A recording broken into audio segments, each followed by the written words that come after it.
Hi, I'm Brian Lord, president of Premier Speakers Bureau. Every Friday through the summer, we're doing free virtual Fridays to help you see new speakers and learn different ways that you can use virtual presentations to make your team better.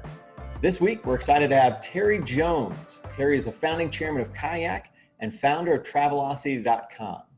Terry went from being a travel agent to product manager, then to CIO of American Airlines, to founding Travelocity with just 6 people and expanding it to a $3 billion company. He then became the founding chairman of Kayak and grew that until selling it to Priceline.com for $1.8 billion. He's also the author of the best-selling book On Innovation. His new book is Disruption Off. I think it's safe to say that Terry is one of the world's leading digital disruptors. Today, he'll be speaking on how the pandemic has forced disruption in your business and what's next. Terry, thanks for joining us. Hey, thanks, Brian. And it's great to be with you all virtually. This way I get to wear shorts. So let's get started.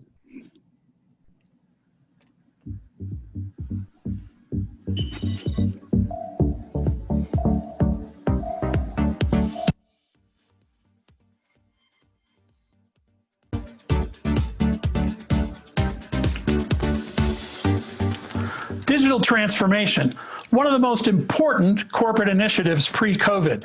But now it's digital disruption because every company is racing to be digital to keep up with the changes that COVID has required. Leaders are worried. They're worried because they've seen disruption in so many businesses, from music to payments. And today, things are moving faster. How much faster? Well, think of it this way. The telephone took 75 years to reach 50 million users. Pokemon Go did it in 15 days. 75 years to 15 days. That's the pace of business today.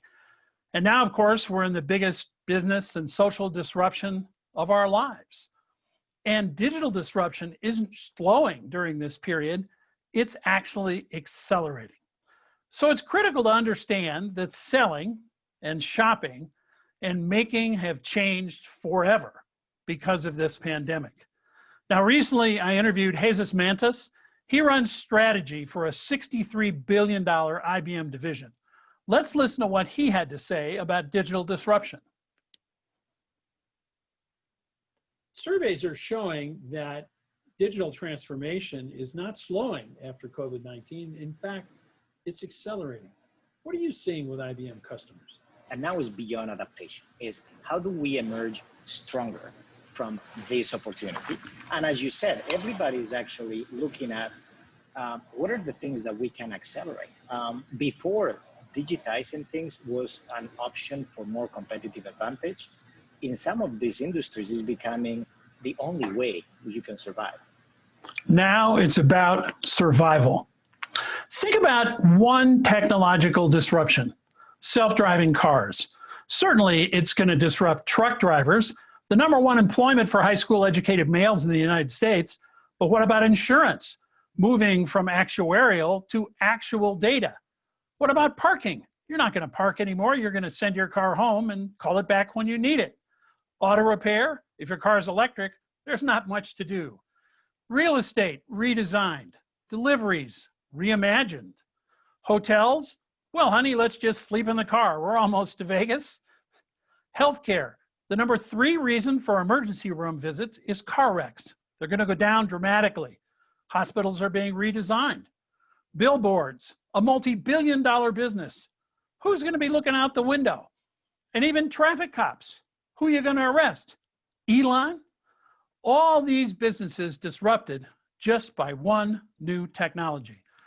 So I want to talk today about 9 forces of disruption, 9 technological forces that are changing business forever. Now, if you're King Kong in your market, you can use these technologies to fight the Godzilla, the other big guy. And if you're a startup, then they are your slingshot to bring down Godzilla. So let's talk first about connectivity, because you know, when we started with the internet, the first page of Travelocity looked like this, and the first page of Yahoo like this. What's missing? Search. And you remember this. It was slow. It was really, really slow. And yet, that limited connectivity equaled great opportunity. An opportunity that disrupted music, that went from the album to by the song, maps that went to digital and free, books that went to digital and cheap, encyclopedias that went to digital and cheap and free. And then we got a little bit of more speed, and we got a two-way internet and user-generated content.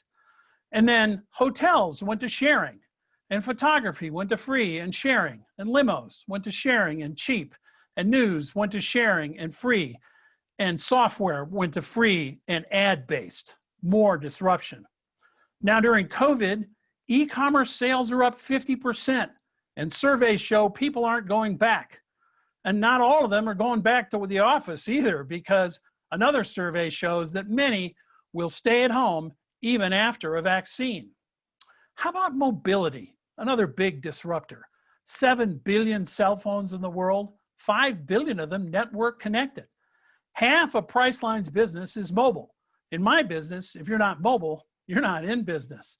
And oh yeah, then there's the other $50 billion disruptor, the App Store. We're about to get even more speed in mobile with 5G. 5G, allowing for smart cities, broadband to be beamed to your home, 5G remote surgery, 5G for Internet of Things. So if 1,200 baud modems disrupted all these businesses, what's 5G going to do at 20 gigs? I think we're underselling it. I think we don't know. I think it's going to change business again dramatically. Now, during COVID, we've seen all kinds of mobile applications. How about the Amazon Go store? With no clerks and contactless checkout, it looked a little odd a year ago. Now it looks like they had a crystal ball. Then there's big data. Big data is really big, 2.5 quintillion bytes a day. Where to put it? Well, along came the cloud. Why is the cloud important? Because it's instantly available, infinitely scalable, insanely inexpensive, and drop dead easy. That makes it a game changer. It's why two guys in a startup have the computing power of a Fortune 500 company.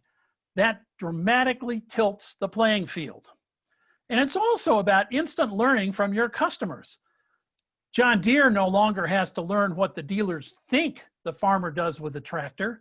Because they're always connected to the cloud, they know what the farmer's doing with the tractor, and they can change it with a software update. Now, how about AI? AI is affecting all kinds of technologies. AI is the new UI. It's the new user interface. Voice, the most important AI change. Listen to this guy. Alexa, order toilet paper. Amazon's choice for toilet paper is Angel Soft Bath Tissue. That's cool. Yes, that's cool. But it's also disruptive. Why? Because if I go to Amazon to buy toilet paper, I see 10 different brands above the fold. How many did Alexa offer? Only one. What's it going to cost to be the one? You think search is expensive? As we move from e-commerce to v-commerce, another disruptive change. And by the way, 35% more people are ordering through smart speakers during COVID. Now, if you add AI to the technologies we've already talked about, you get a superpower for the technologies that are next. So how about IoT, the Internet of Things? 75 billion things to be connected to the internet by 2025. Honeywell has put sensors in buildings for years. You had to look at the little red light to figure out what was going on. But then they moved from sensing to meaning. Compressor failure, turn off AC in section 1. And then they moved from meaning to action. Backup on, service dispatch. From sensing to meaning to action. That's an outcome. That's a new and much more profitable business model using IoT. Now, during COVID, we've seen things like thermometers that not only take baby's temperature, but if it's serious, can connect you directly to the doctor and report on COVID cases all over the country. And sensors that allow you to change something in the field without sending out a technician, which could be dangerous today. How about robots? Robots have been in business for years. These are the Tesla robots. But now we have first responder robots, or this concierge robot that my AI company built. During COVID, we're seeing robots that are spraying to reduce the disease. We're seeing the one on the bottom here, the germinator that beams UV in a hospital room. We're seeing airport cleaning robots. And down below, a stockout robot. Walmart has bought 10,000 to run at night to make sure they have the stock that they want at any particular moment. How about 3D printing, additive manufacturing?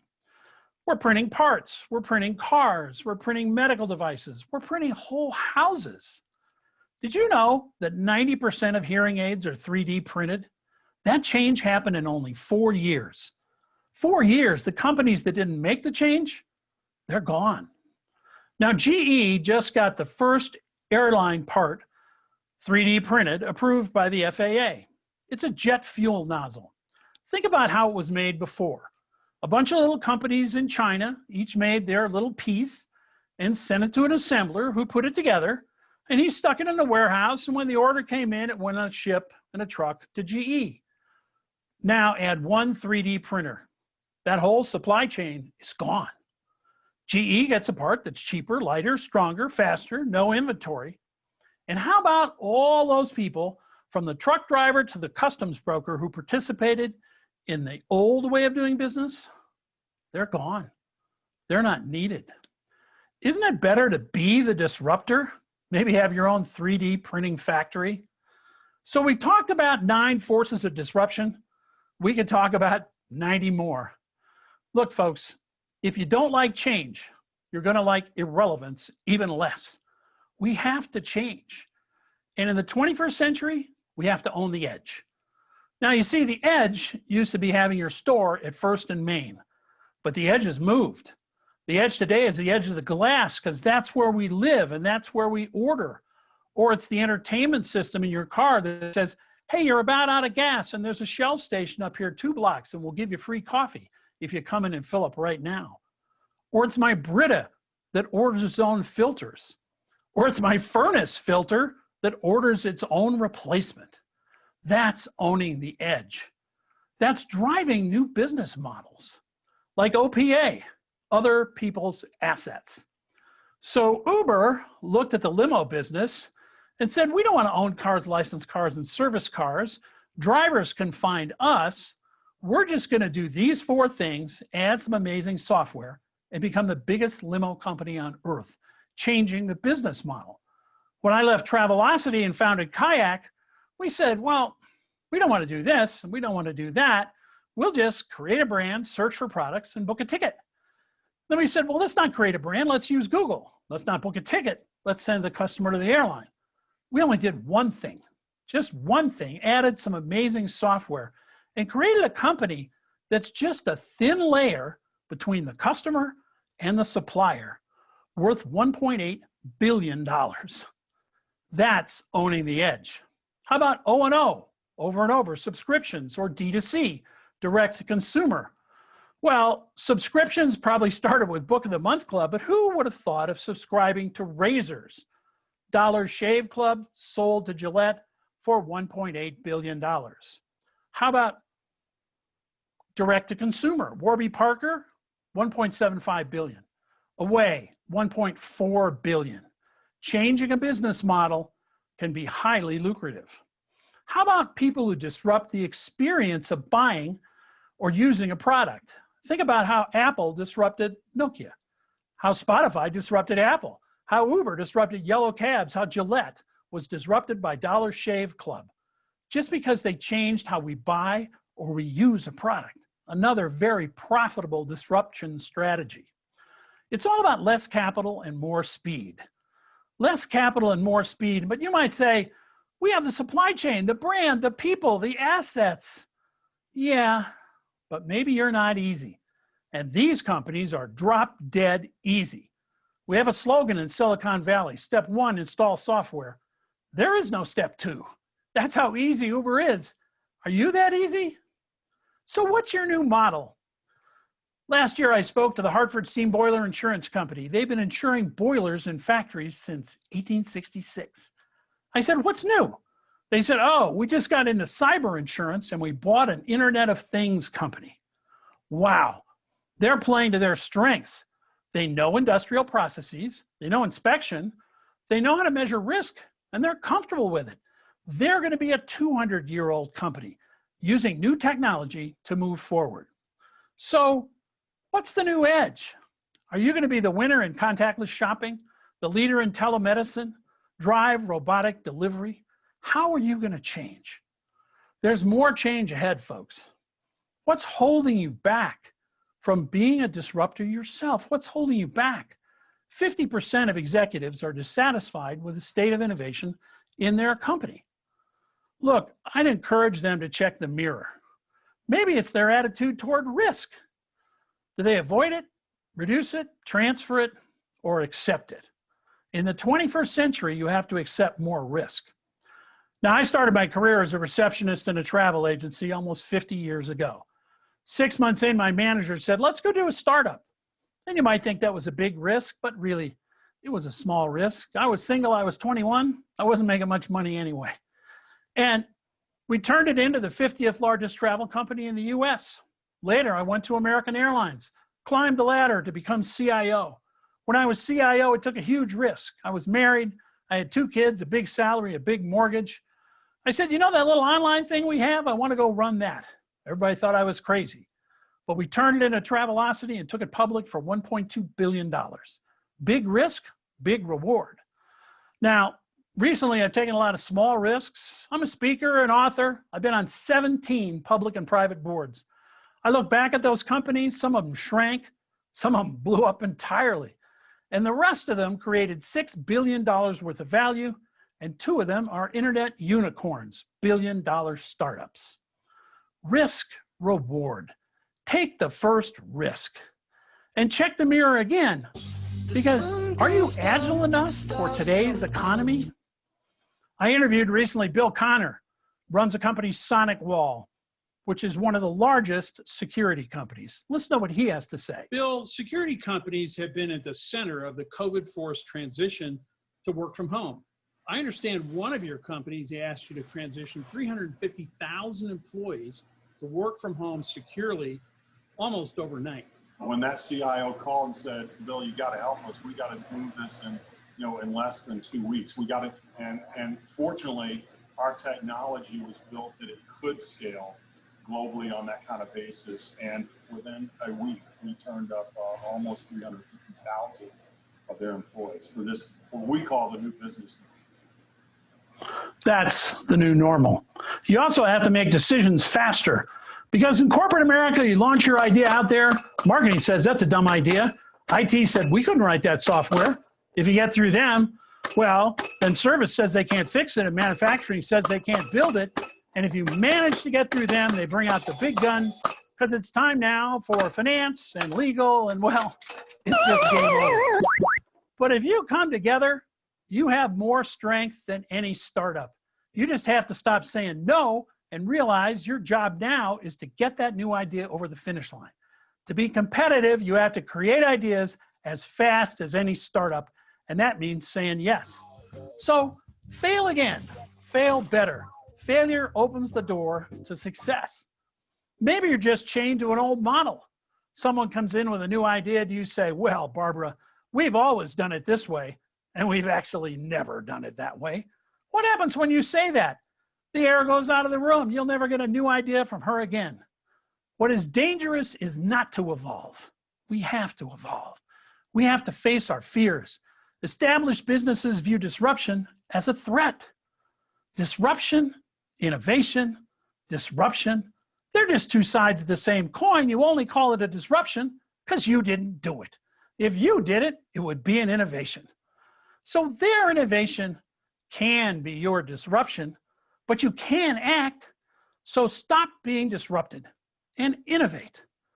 Don't just recreate, reimagine what the future can be. Will you be the leader in drone delivery, the innovator in contactless shopping, use robots to revolutionize your sector, reshape your industry for the new normal? Folks, change is inevitable, but growth is optional. Growth is up to you. Thanks very much. And I think I'm hearing virtual applause. Now it's time for me to disappear, and I'll be back with you in a moment for Q&A. And here's where you can get the slides, tbjones.com if you like, or buy a book. Great. Well, thanks, Terry. I really appreciate it. I like the sort of the approach to innovation versus disruption. It would be innovation if you thought of it as opposed to it happening to you. So it's a disruption. It's just because you didn't do it. Great. Well, cool. Well, thank you for that. For those, we do have some questions already, but if you are watching online there, definitely put in some questions. We'll get those to Terry here. So first question, what industries do you see are adapting to disruption better than others? Well, I think the ones that were already big in e-commerce. So you've seen Amazon, Best Buy, even Walmart has terrific results. The travel industry is the biggest part of e-commerce, but it's harder for other companies. Industrial companies, B2B companies still need to work much, much harder than they have.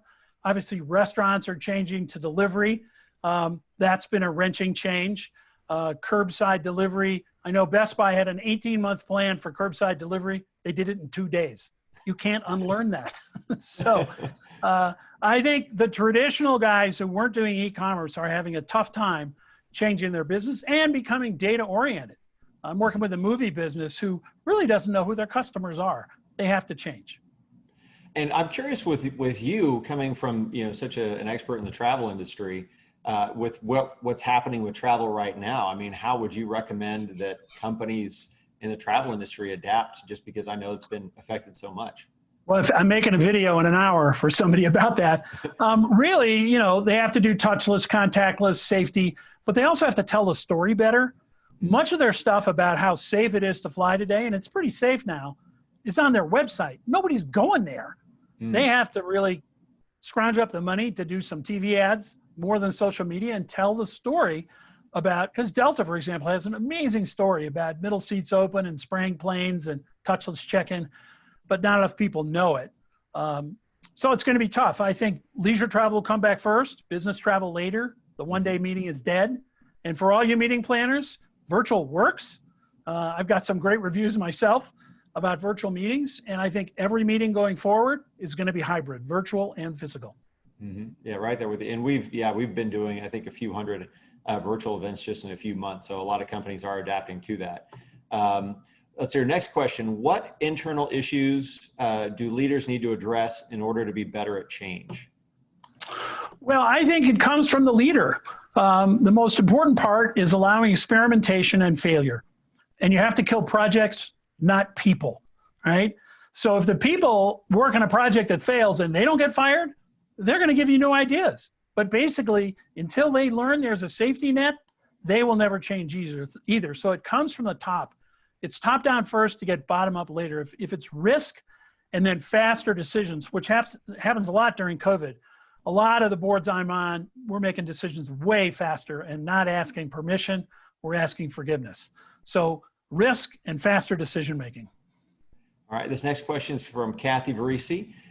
Do you still see IoT devices, et cetera, increasing as fast as originally projected with so many Americans out of work and with some jobs not coming back? Yeah, I think they're disassociated because IoT allows companies to do more work even with fewer workers, unfortunately. So they're doing sensing, they're using drones. You saw the robotics coming in. I think IoT will continue unabated as people have the capital resources. I mean, airlines aren't doing it because they have no money, but this is a lumpy recession. Software companies, manufacturing companies are still doing okay, where travel companies are in a tank. So I think IoT will continue to move very, very quickly, particularly with 5G.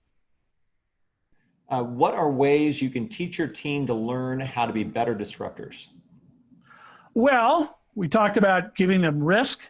I think you have to listen better. We had a program at at Travelocity where we really worked on listening to our employees because the best ideas come from the bottom. We started paging people when their flights were late in 1996. That idea came from a customer service agent who was tired of answering the phone. So if you listen, your people have the best ideas. You just have to foment that and say, we want them, and then celebrate them, reward them, and they'll do that, even virtually. I made a virtual speech last week, a keynote, and then we did breakouts. They got 500 new ideas. by breaking people out, putting them into interesting groups in Zoom rooms, and fomenting those ideas. It can be done. Very cool. Very cool. Let's see here. How do you personally, Terry, keep up with change? Well, I do a tremendous amount of reading. I've just written a new book on disruption that took a lot of reading and a lot of work on the internet. You can write a book just by reading the internet today. And I'm reading blogs and articles, you know, whether it's McKinsey, Accenture. I'm still on a lot of boards. I still invest in startups. You know, people said I was crazy to do a startup at age 70. Did I have to do that? I said, no, I'm on Medicare. I don't have to do that. I'm old. But I did it and it was a ball. That one didn't work. We ran out of money.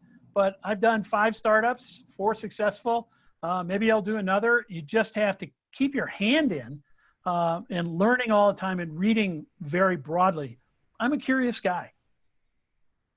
Great. All right. And for those, we do have time for a couple more questions here. With the China example, with import-export issues, is 3D printing a competitive advantage for companies to supply their own needs? I think it is. You know, I think people are cutting their supply chains. They're doing stockpiling, which is sort of a 19th century thing. But they're also using 3D printing to say, as I showed in the example, I don't have to get it from China. You know, a robot is cheaper than a worker abroad. So I think it will bring things back to the United States. And it's moving into metal shaping. They're building car parts out of it. It's a very exciting, particularly when coupled with AI. I have an example in my longer speech of a seat bracket from Ford.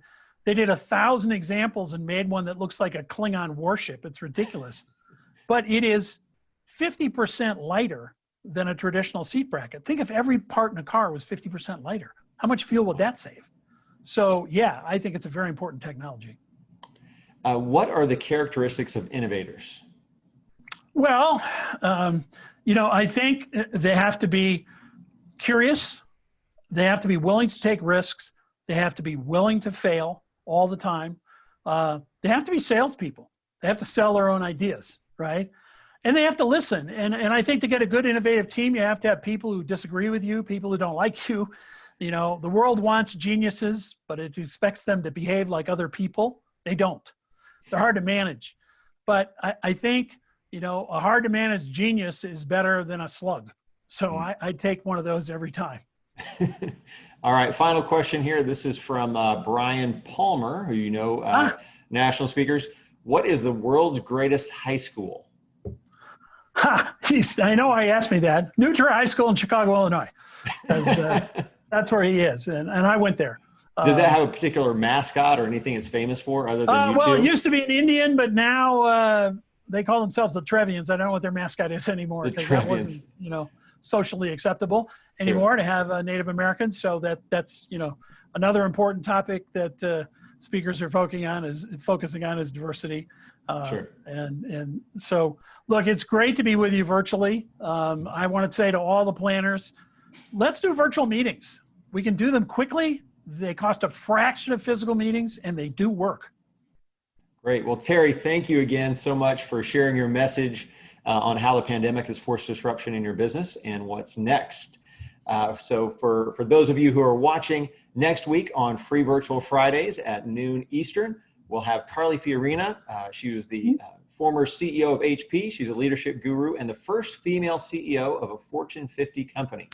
She's going to be doing a fireside chat interview on leadership in tough times. You can actually go to freevirtualfridays.com right now to register. If you want to get your question in advance and ahead of time for Carly, please email them to your agent or to me at brian@premierspeakers.com. On behalf of Premier Speakers and National Speakers, thanks again for joining us for our free Virtual Friday event.